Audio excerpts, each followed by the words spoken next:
What the fuck? How's it hanging, folks? Oh, it just permanently exists. Oh, I see. Yeah, how's it hanging, folks? I'm doing okay today. Feeling, Jesus fucking Christ, they're advancing really quickly. Feeling alright today. Just, got a decent sleep last night. Did a little bit of work on the Zero Seavit video. Nice and early. I'll tell you what, the lock to the upstairs bathroom in my house,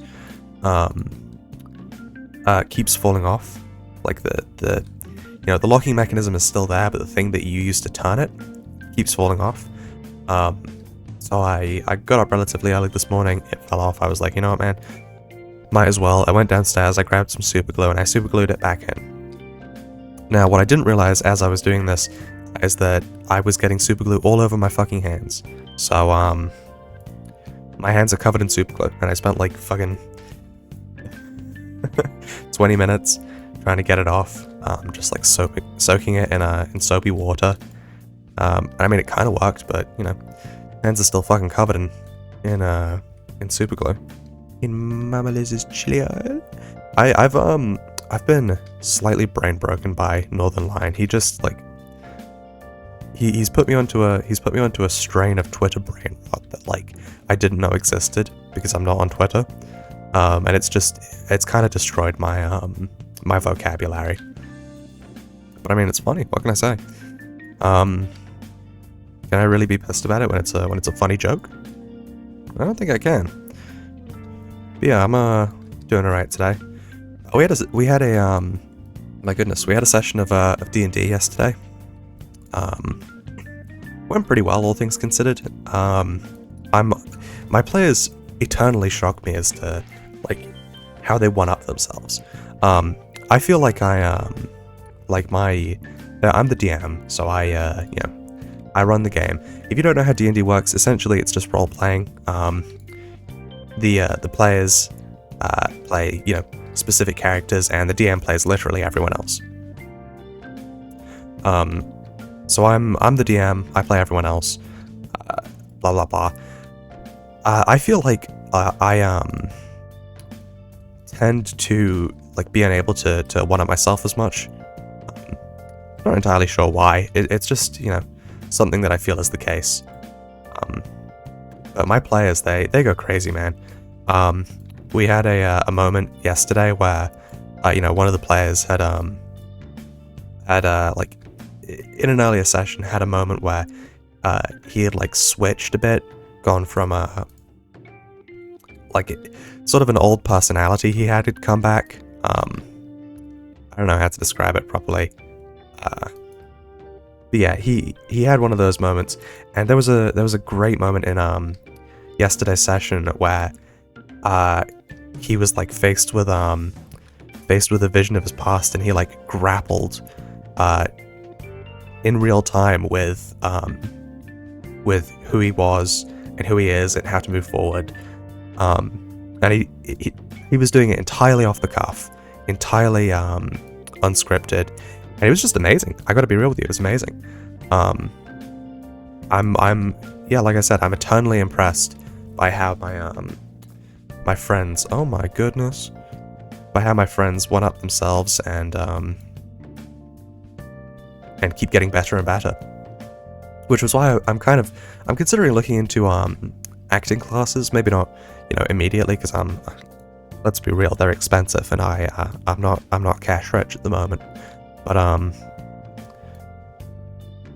considering looking into them because I feel like there's a level of inhibition that I still have, where I feel like I don't want to be laughed out of the room. You know what I mean? When you first start playing D&D, I feel like you are naturally very cautious because what you're doing is, in a lot of ways, pretty embarrassing. You know what I mean? Like it's kind of a weird thing to do to sit in a room with all of your friends and act like people that you're not for hours on end. But I mean, it's a great time. But still, there's a level of inhibition that you have, and over the years I kind of got rid of a bit of that, and I was like, I was able to act more honestly, and play characters better. But as time has gone on, I've realized I never really got rid of that inhibition, and I am still, in a way, avoiding like going all in on acting, because even amongst an environment where I'm purely amongst friends, there is still a level of like, what if they make fun of me? You know what I mean? What if they make fun of me? Because that's going to be so embarrassing. So I stop myself subconsciously, and I mean that kind of ability to go all in that my friend showed yesterday is something that I really envy, that I really admire. So I want to look into how to get there, how to become more like that ideal of a lack of inhibition, just an ability to play the game and have fun, because you know for a fact that it doesn't matter if people make fun of you because you're having a good time. Also, holy fuck, I'm getting cooked, legitimately getting cooked. But I mean, past that, I am like I said, I'm really happy with how the last session went. It was a really good time. I think I've talked about this before, but I do genuinely think that that everyone should play D&D at least once in their lifetime. And it's super easy because fucking hundreds of people want to play it. Hundreds of thousands of people want to play it. So I'll just get it out of the way. If you're looking for a group, I would go on r/LFG. That's r/looking for group. I believe it has like 2 million users, and they're just people who want to play D&D with other people. Now, keep in mind, most of those people are not going to be in your area or even in your country, so you're probably going to have to play online. But I mean, I've been playing online for half a decade now, and we're going to keep going. And I mean, it doesn't really affect me a huge amount. Actually, well, yeah, I feel like in contrast to what I was saying earlier, I do feel like playing D&D gets rid of your inhibitions a bit, and it makes you a more genuine person. Because if you're able to honestly sit in a room with other people and kind of let your guards down and honestly try and fucking roleplay, that makes you a more, I think, a more kind and a more open person, which I think is a really important thing for all people to become, to be. I mean, yeah, if I was king of the world, everyone has to play D&D at least fucking 20 times in their life. Would be my immediate go-to. I'm not, so all I can do is just say, hey, give it a go. I think you'll be shocked at how much fun it is. I also one of my friends, or a couple of my friends, have started LARPing as well, like going out there. That's where in D&D you just sit in a room and you pretend to be your characters. In terms of LARPing, you actually go out there and you dress up and you like pretend to fight. And for a while, I viewed that as like as cringe. You know what I mean? I was like, no, playing D&D isn't weird. LARPing is weird. But I think now that I know people who actually go out there and do that, I've kind of had to confront that. Like, is it really cringe?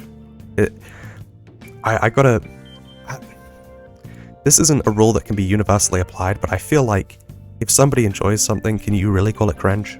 You know what I mean? Like, I think this goes for furries as well. Like, if they what they're doing isn't necessarily hurting anyone, and they enjoy doing it, so just, let them cook, let them exist. I mean, same thing with LARPing and D&D.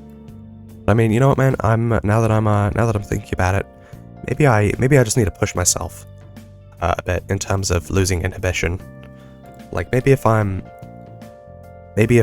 still struggling to lose that last bit of inhibition and enjoy myself really earnestly, maybe I should just like fucking I guess we'll take it. Maybe I should just go out there and try and LARP myself, because I feel like that would remove all like pride and inhibition that I've got. You know what I mean? Like, because on the face of it, LARPing is one of the silliest things you can do, like dressing up and pretending to fight. But I mean, so long as you're having a good time, that's all you really need. I don't know, I feel like this is kind of a well that I don't feel hugely prepared to explore. I wanna get to a point in my life where I can just enjoy things honestly without having to try and justify to myself why it's like okay to enjoy them. But I also don't know if I'm like at the point where I can do that yet. Because at the core of my being, I am very much, or I was very much raised on the internet. I was very much raised on like irony bros, like fucking H3H3 and Leafy and people like that. And while I have definitely grown out of them and grown out of their weird, gross opinions, I also haven't entirely grown out of the like, the kind of masking that they do. Because at the end of the day, those guys who like made commentary videos making fun of other people were just as cringe as the people they were making fun of. But when you're in that space, you can't allow your audience to see that, because then your audience is going to wonder, like, why the fuck am I listening to you? Because you're just as cringe as these guys are. So they kind of projected this this veneer of like, not even, I don't know, they just projected this veneer, and I think I picked that up from them to a degree, and I've just never grown out of it. Hopefully one day that's something I can this will be something that I can look back on and go, oh yeah, I finished that quite a while ago. And I'm just a normal, well-adjusted person.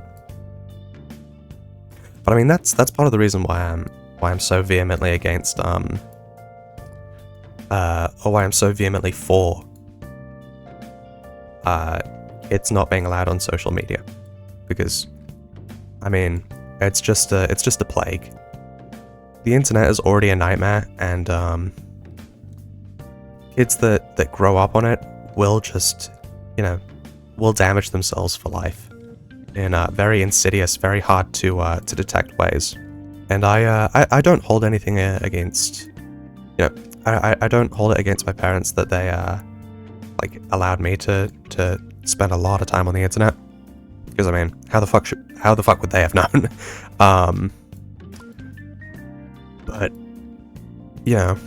I think if I ever have kids, they are not fucking touching social media until they're like 16, 17. You know what I mean? And I'd imagine they're probably gonna resent me for that, but also, you know what I mean? Like, come on. You can't allow kids to spend like. You can't allow kids to grow up on the internet, because it's just gonna fuck them up irreparably. But I mean, that is definitely sad. Because the internet, I've talked about this before, but the internet is such a great resource. Having all of the world's knowledge at your fingertips at all times is, just an incredible thing. The issue is what comes with that. On one hand, Google can be like the greatest teacher you've ever seen, but it can also fuck you up irreparably. So you gotta be very careful. Also, what the fuck is going on? There are so many. But I'm definitely gonna be waiting with bated breath for more research on how the internet affects kids, because we already know it's, especially social media, we already know it's not very good. But I'm more interested in how it affects kids' intelligence. Like, you know, having unlimited knowledge at your fingertips at all times. How does that make people smarter, or does it make them reliant on that? Because even if it makes them reliant, that's still not necessarily a bad thing. You know what I mean? It's like how teachers at school used to tell us, like, oh, you can't rely on calculators because you're not always going to have one with you. And then, you know, smartphones, blah blah blah. You get what I'm saying? So maybe being reliant on that well of unlimited knowledge isn't even a bad thing, because, you know, it's so readily accessible. I'm just interested to see how it's gonna shake out, because we already know that the internet's got a lot of negatives, but, you know, I know for a fact it has some positives, and I'm interested to see what those are. The fuck? Oh my god, this is a nightmare. Wait, so oh no, this wave... this wave summons guys who shoot projectiles, which have... This is so fucked. We're boned. We're boned. I'm gonna hit you with the realism. We're fucked. Because as soon as more of them start spawning in, we are gonna get absolutely annihilated. I mean, it's fine.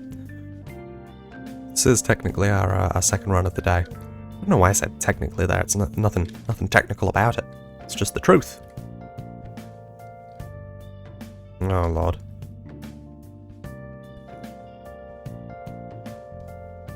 I'm a little anxious to start a new conversation because I'm pretty sure I'm about to die. But you know what? We'll start one. I've started oh.